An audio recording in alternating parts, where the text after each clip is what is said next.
بسم اللہ الرحمن الرحیم۔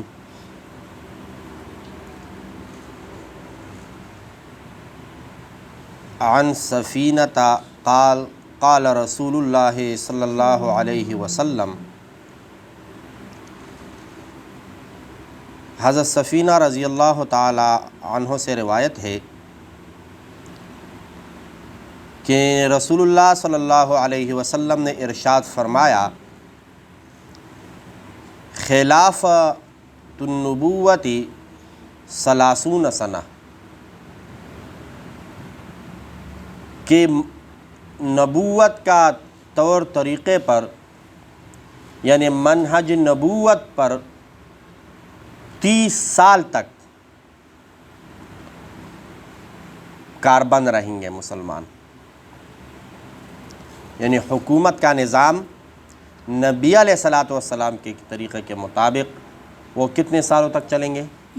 30 سال۔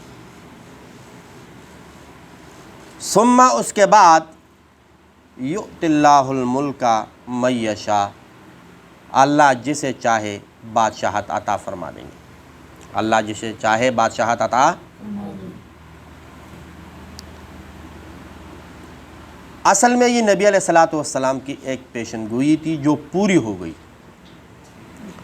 نبی علیہ الصلاۃ والسلام کا دور ابو بکر صدیق رضی اللہ تعالیٰ عنہ، حضرت عمر رضی اللہ تعالیٰ عنہ، حضرت عثمان غنی رضی اللہ تعالیٰ عنہ اور حضرت علی المرتضیٰ رضی اللہ تعالیٰ عنہ اور حضرت حسن رضی اللہ تعالیٰ عنہ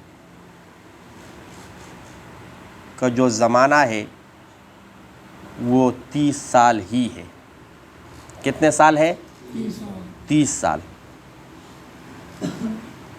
حضرت علی رضی اللہ تعالیٰ عنہ کے بعد جب اس کے بڑے بیٹے حضرت حسن رضی اللہ تعالیٰ عنہ خلیفہ مقرر ہوئے تو امیر معاویہ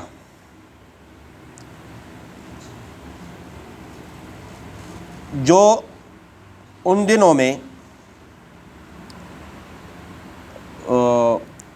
آپس میں ایک دوسرے کے ساتھ کہ کون خلیفہ ہو کون خلیفہ نہ ہو، تو حضرت حسن رضی اللہ تعالیٰ عنہ نے صلح کر لی امیر معاویہ رضی اللہ تعالیٰ عنہ سے، تاکہ مسلمان آپس میں تقسیم نہ ہو، لڑائی نہ بڑھے، فساد نہ ہو، اور خود کیا خلافت سے دستبردار ہو گئے۔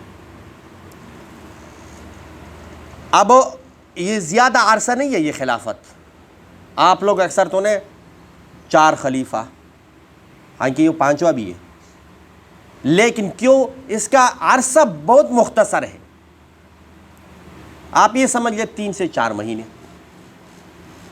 یہ خلافت کا عرصہ ہے۔ یہ شامل کر لیا جائے تو پچھے 4 خلیفہ نبی علیہ السلام اور یہ پورے 30 سال بنتے۔ اس کے بعد پھر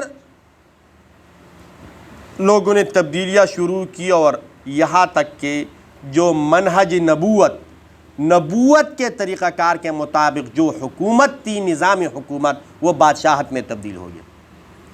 وہ کس میں تبدیل ہو گیا؟ اور آپ ابھی تک دیکھ رہے ہو کہ عرب میں خاص طور پر کوئی نہ کوئی بادشاہ آ جاتا ہے۔ باقی ممالک میں ابھی تک بادشاہت تھی، اب وہ جمہوریت آ گئی، اور اب بھی بعض ممالک ایسے ہیں جس میں اب بھی بادشاہت ہے۔ تو نبی علیہ الصلاۃ والسلام کی جو پیشن گوئی تھی وہ ہو بہو کیا ہوئی؟ پوری ہوئی۔ اب یہاں پر ایک بات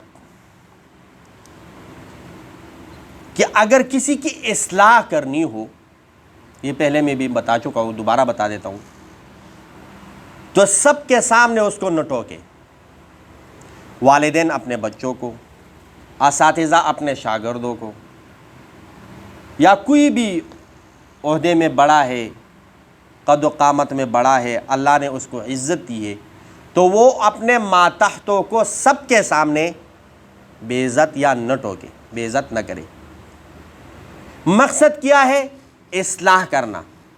تو بہترین طریقہ یہ ہے کہ جس کے اندر کوئی غلطی ہو اس کو ہاتھ سے پکڑے، تنہائی میں لے جائے کہ آپ کے اندر یہ غلطی ہے.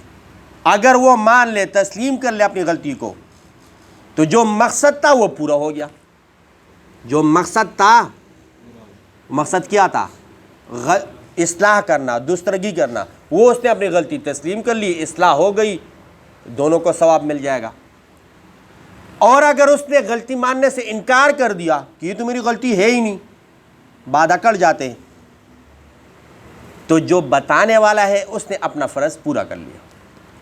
اس کو بتانے کا ثواب اور اجر اللہ رب العزت ضرور دیں گے. تو کوشش کریں گے انشاءاللہ. یہ مختصر سی بات اس لیے بتائی کہ اکثر جگہوں پر دیکھا جاتا ہے کہ کسی کی غلطی ہو یا نہ ہو، سب کے سامنے ٹوکا جاتا ہے اور بتانے کے لیے کہ میں کسی بڑے عہدے پہ بیٹھا ہوں. حالانکہ ایسا نہیں کرنا چاہیے. جو اللہ نے کسی کو عزت دی ہے تو اس کو بھی چاہیے کہ اپنے عزت اور مرتبے کا خیال خود رکھے. کوشش کریں گے نا انشاءاللہ. اللہ رب العزت عمل کرنے کی توفیق عطا فرمائے.